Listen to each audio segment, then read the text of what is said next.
Hello, and welcome to the Alpha Male Podcast. The podcast where we talk about what it means to be an alpha male in today's society, with so much misdirection as to what manliness is, and shall we say, even lies about what manliness is, and how masculinity can be wrong or evil. This is a podcast where we get together in this tribe and refuse to be forced into the mold that society and culture is trying to force us into. But we're not ashamed to be what God created us to be, in His very own image, strong, dominant, brave men. Now, usually, you can pretty much tell what the episode's going to be about by the title. Today's title might be a little bit confusing. Don't measure your corn in somebody else's bushel. This is going to be one of the deeper, more philosophical episodes that may cause you to think a little bit about life and what you should be doing. You know, if you've listened for any length of time to this podcast, we like to do a little bit of mix of both of those kind of deeper episodes and just some fun stuff about gear and things like that. Anyway, I'll put in the bio. If you want to skip it, skip around 3 minutes and 45 seconds in from when it starts. That'll take you to the meat of the episode. Before we get into that, don't forget to like, subscribe, leave a review of the podcast. First and foremost, I am a servant of God, preacher, a fisher of men. God is number one in my life, and everything that I do in this podcast is no different, and I don't apologize for that. A little bit about me in the background. I grew up, I guess what you would consider a heathen. Didn't grow up a Christian, but I grew up in the southeastern United States, what most would consider very poor. Hunting and fishing and shooting. Joined the Marine Corps at 17, did a couple of combat tours in Iraq. After my combat tours in Iraq, I was an urban warfare instructor for the United States Marine Corps under Mojave Viper. I also served in law enforcement for several years in LAPD. I worked patrol assignments and more specialized assignments, where by God's grace, He got me through some nasty places in this world of war zones and some of the nastiest streets in the country. Not because I am better, because God chose to have mercy on me and had a purpose for me, and I'm thankful for that. After my time in law enforcement, I was a private contractor for federal government, for a 3-letter government agency I won't specify, doing private contracting work. I'm very much involved in guns and gunfighting. I also served in the U.S. Army, both full-time and part-time National Guard. I should say my primary MOS is in both branches of the military or infantry, as of one sort or another. Specialized infantry in the Marine Corps and an MOS that no longer exists. I started competition shooting even before I joined the Marine Corps at 17. I won my first gold medal even before I joined the Marine Corps at 17. I've been blessed by God with the talents He's given me to win more shooting competitions than I can remember. I've won most of my competitions in rifle and pistol, but I've also competed in archery and shotgun and even muzzleloader, knife throwing, hatchet throwing. I've competed in all that. I've also been a professional big game hunter and guide. Like I said, I grew up hunting and fishing and shooting. I've done it to put meat on the table because I like to put food on the table with the talents God's given me. I don't apologize for that. I've done it as a professional hunter and guide. I've slain all manner of beast and guided for all manner of beast. Bear and wolf and elk and deer, mule deer, whitetail deer. I've slain ram and fallow deer and countless animals. And I don't apologize for that either. FBI certified, firearms instructor, NRA, and a bunch of other 3-letter government agency certifications. Blessed be the Lord my rock, who trains my hands for war and my fingers for battle. Psalm 144.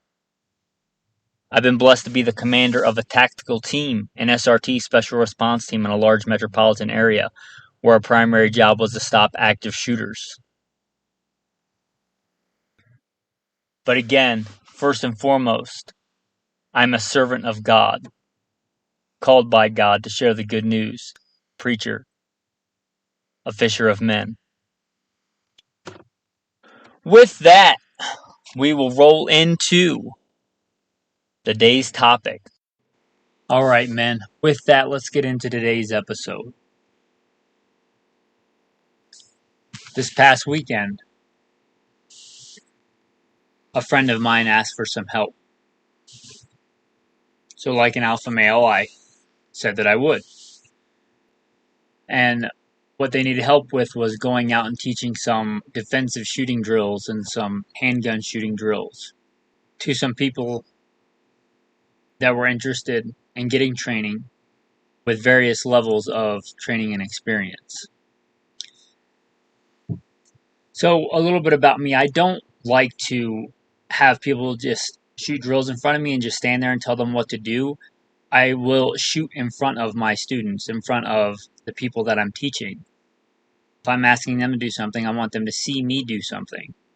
I want them to see that I can do it and I know what I'm talking about from real world firsthand experience. They can see that what I'm teaching them is actually going to work, and they can see that I'm doing what I'm asking them to do. Now, you don't have to be a gun person to really understand this, but there's a pretty standard drill called a ragged hole drill. So basically you shoot, between 3 and 5 rounds. This drill happened to be 4, between 3, 5, and 7 yards. I think this one shot at 5 yards. And the goal is to shoot it's just a pure marksmanship-centric drill to shoot your rounds in the smallest group possible. And if you're a master, that's one ragged hole. So I stepped up, not any practice or anything, the first part of the day and shot him in one ragged hole, I think from 5 yards.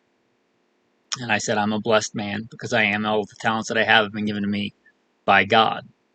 I am a very blessed man when it comes to shooting and gunfighting.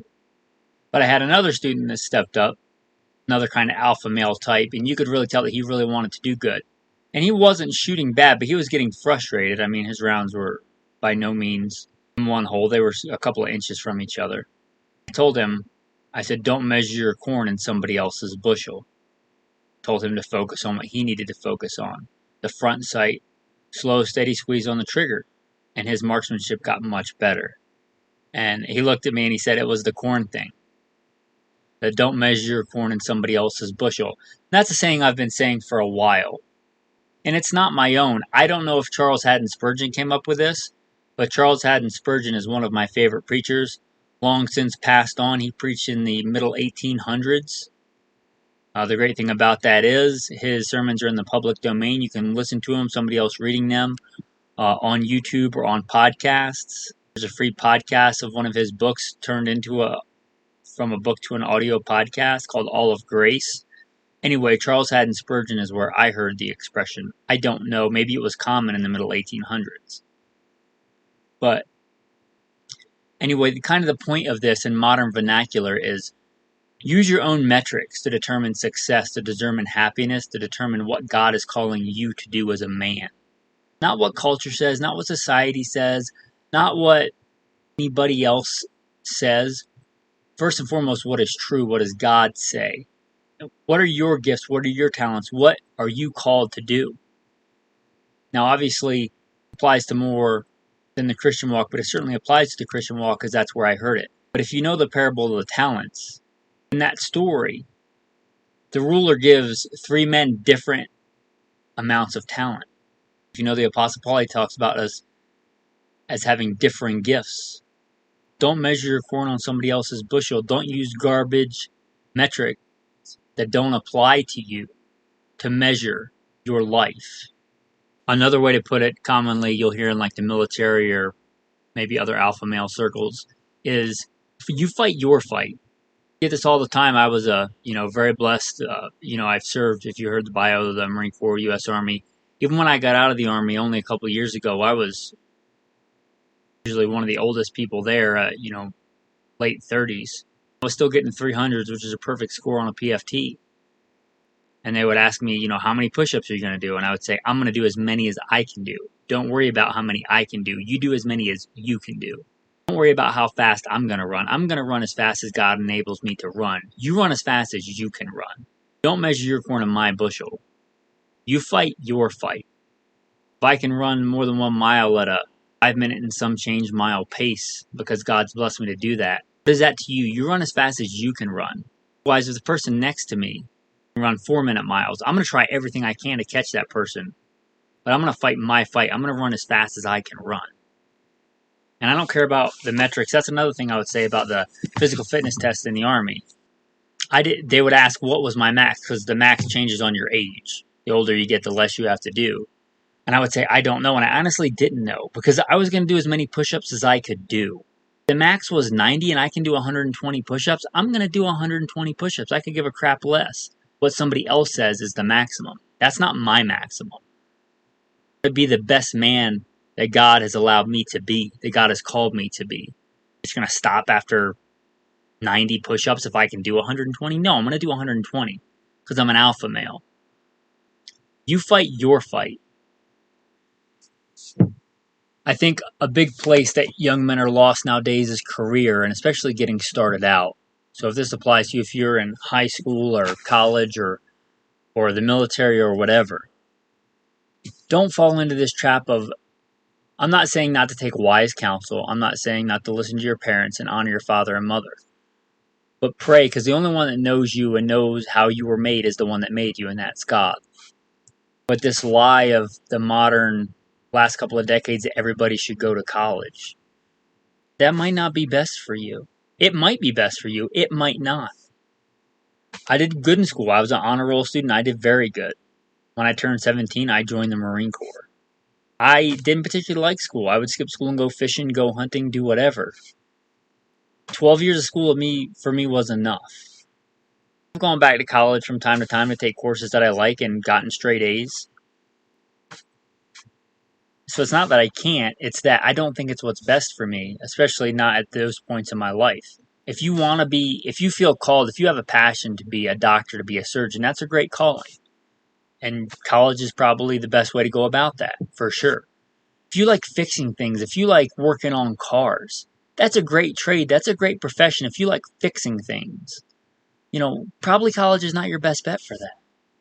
If you really like woodworking or metalworking, those are great trades, and those are trades that help make this nation great and have helped mankind for thousands of years. So don't feel like they're lesser because culture or society tells you they're lesser. And here's another big thing. Don't pursue something for more money just for more money. As someone who makes a decent income and who has made far more money in the past and who has given up jobs that had a really good income to make less money, I will tell you that at a very low bar, if you, as it is written, if you have food and clothing enough, would that be content? Do you think that more money is going to make you more happy? That's not how that works.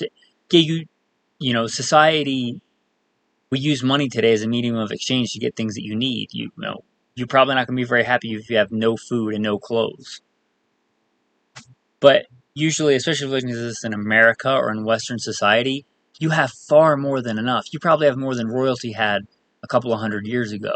So don't think that a little bit more money is going to make you happy. And don't ever trade going into a job that you hate every day for more money, thinking that that's a good trade. As it is written, you brought nothing into this world, and you'll certainly take nothing out of this world. You brought nothing into this world, and you can take nothing out.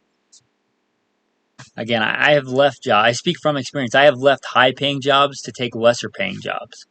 I left LAPD willingly with a good record, a good reputation, to take a far less-paying job. I left a high-paying corporate management job in a multi-trillion-dollar corporation to be a professional hunter that made almost no money. As me as an example, my wife might not like to hear me say this, but I can't stand wearing a suit and tie. I don't want to wear a three-piece suit with a fancy vest and a tie. I don't want to go into work and do that every day. I would rather put on a dirty pair of cowboy boots covered in mud and make less money and go out and see a deer eating grass and be in a fancy suit in a fancy boardroom drinking free fancy coffee. And I've done both. I know me. I know what God's called me to do. I don't always know exactly at this moment what I'm supposed to be doing, and that's what prayer is for. That's what circumspection is for, meditation is for. But I know enough to know that. If you are going into a job every day that's making you miserable, and there's a time and a place to, as the Bible says, if a man doesn't work, neither should he eat. What I'm saying is don't make the main goal of your life more money. If you spend the majority of your life going into a job that you don't like for more money, I don't care how much money you make, you're a poor man. And if you are happy with what you do and you have enough food and you have clothing, you have godliness with the contentment, you have great gain, you are a rich man. Don't use culture and society's metrics to measure your life.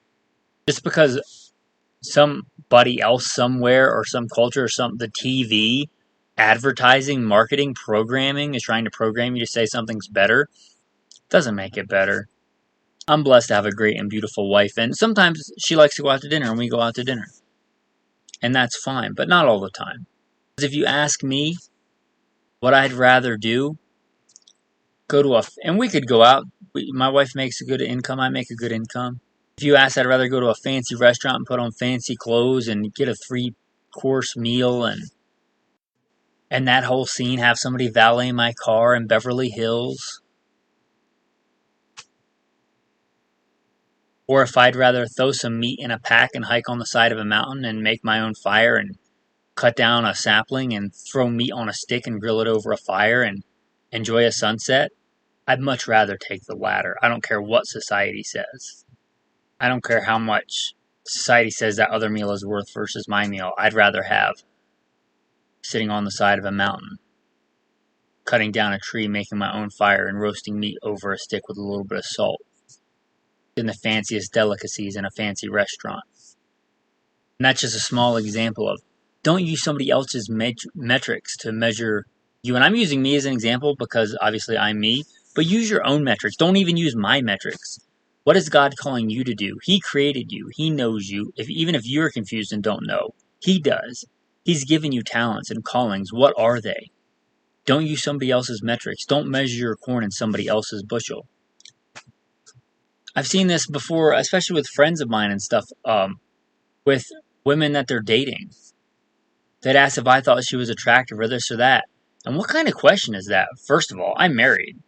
And second of all, who cares what I think about a girl that you're dating? If you find her attractive, what do you care if everybody else in the world thinks she's butt ugly?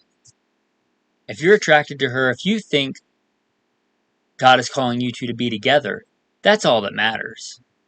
As much as we joke about, trophy wife or whatever, no, a woman is not a trophy.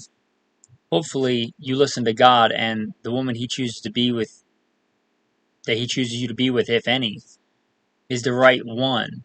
If you're attracted to her, if she makes you happy, who cares what everybody else thinks? And I'm not saying to ignore wise counsel. If you have it on the testimony of 2 or 3 witnesses and evidence that, that girl's cheated on the last 3 guys that she's been with, probably not the right girl for you. I don't know, could be wrong. But I'm not saying to ignore wise counsel or the testimony of 2 or 3 witnesses. But what I'm saying is, don't let culture, society, or your friends define what you think is beautiful. Whether that's in a woman, whether that's in a painting, whether that's in art, whether that's in a hobby. Going back to that shooting that I was teaching last weekend, we went around a circle and introduced ourselves and asked why they were here. And one woman who was there to learn said for meditation. And I really connected it with that because shooting for me, if I'm in whatever you want to call it, the zone, it's just God and me and the front sight and in the moment. I'm very much in the moment in that. I'm very much focused, and kind of everything else, troubles, worries, they all melt away. And the target is very honest. It doesn't lie. Wherever that front sight is, wherever that optic was when the trigger was pulled, that's where that hole is in that paper. It's very honest, should be at least if you're doing it right, focused in the moment kind of thing. But that could be a bunch of different things for you. I don't personally like golf. But if you like golf, then be into golf. But here's the thing about me, and especially you if you're an alpha male, or me. I don't care if all my buddies are into golf. I don't like golf. I've tried it. It's not my thing. I'm not saying there's not a time to sacrifice for other people. If there's a bachelor party and they're going to go golfing, then maybe go golfing. Don't spend your life, doing something that you don't like because other people tell you should like it. Again, don't measure your corn in somebody else's bushel. You might think my bio, my background, I might like a certain kind of music. And I do like old country like Johnny Cash, Hank Williams Jr. I really like that stuff. But I also really like punk rock. You might not know that to listen to this podcast or to hear my background, but I like punk rock and I don't apologize for that. I like 90s like punk rock, Messed, Yellow Card, Newfound Glory. I don't care if other people I hang out with don't like that music. I might not force them to listen to it, but I'm not going to act like I don't like it. Likewise, my wife, whom I love, she's adorable, and to know her and to know her hobbies, unless you knew her really well, she likes gangster rap. She's adorable. That's not my thing, really, but she loves it, and I don't make her apologize to me for that. I'll even listen to it with her from time to time, as much as I can tolerate. And hats off to my wife, just because she's a 115-pound, blonde-haired, blue-eyed girl with a master's degree, doesn't mean she can't get down to some gangster rap, because that's who she is. And I love her for that, and I don't try to change her. I also have a little saying that might fit in here. Things important in life. Know thy God, know thyself, and know thy weapon. But know yourself. And if you're uncertain, again, go to the one who made you, who created you. He knows us better than we know ourselves. So alpha males, have some circumspection. What are your metrics? Number one, obviously, should be God and truth. And ask, seek, knock. What is God calling you to do? What's your calling? You fight your fight. Use your own metrics to measure your life. With that, men, I want to say thanks for listening. Again, don't forget to like, subscribe, leave a review of the podcast. If you want to check out more visual things, the other podcasts we do, Simple Man Sermons, Gunfighter Life if you're into the tactical stuff, Simple Man Sermons if you're into the important stuff. You can check those out. Remember, goodshepherdtraining.com, goodshepherdtraining.com. That's the website that houses these. And then again, some pictures. And there's a Patreon link on there. There you get some insider content, some shooting drills, just some of me sharing some more intimate things that I wouldn't necessarily share to everybody. You could ask me questions on there. A lot of the ideas, I shouldn't say a lot, but people do give me ideas for podcasts on Patreon that I'll then do. If you want any of that, if you want kind of a personal correspondence with me, again, Patreon. And there's a Patreon link right on goodshepherdtraining.com. Because these are free to listen to and I want to keep it that way, but they're not free to produce. I certainly don't do these things for the money. Again, I'm not using that metric. If I used that metric, I would have quit doing these things a long time ago for years and years and years.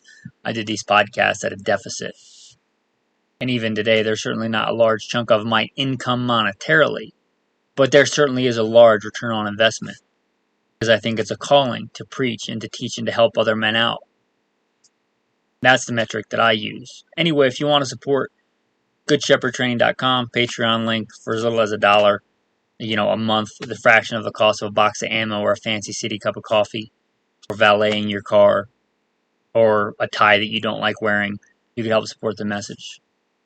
Also, some cool merchandise on there, Alpha Male cups if you like that, some cool shirts if you want to support another way. If you have it in your heart to give, give, and if not, don't, and don't feel guilty. My God supplies all my needs. Tactical tip of the day. With all we talked about today, perhaps some solitude. Jesus himself was often surrounded by crowds, and he would leave and go out into the wilderness, into the mountains, into the desert. You likewise, if you want some introspection, some circumspection, some prayer time, urban life is jarring. It's sirens and buzzers and freaking cars on pavement. When you get out into the wilderness, into some solitude, you really understand what quiet is and what peace is. So maybe get some solitude however you can in the desert, in the forest, in a city park early in the morning or late at night, in the middle of the night. I'm really getting some solitude and some prayer and circumspection. So that's my tactical tip of the day. Tactical verse of the day, since I've said that, Psalm 23. The Lord is my shepherd, I shall not want. He makes me lie down in green pastures. He leads me beside still waters. He restores my soul. He leads me in the paths of righteousness for his name's sake. Though I walk through the valley of the shadow of death, I will fear no evil, for you are with me. Your rod and your staff, they comfort me. You prepare a table before me in the presence of my enemies. You anoint my head with oil. My cup runs over. Surely goodness and mercy shall follow me all the days of my life, and I will dwell in the house of the Lord forever.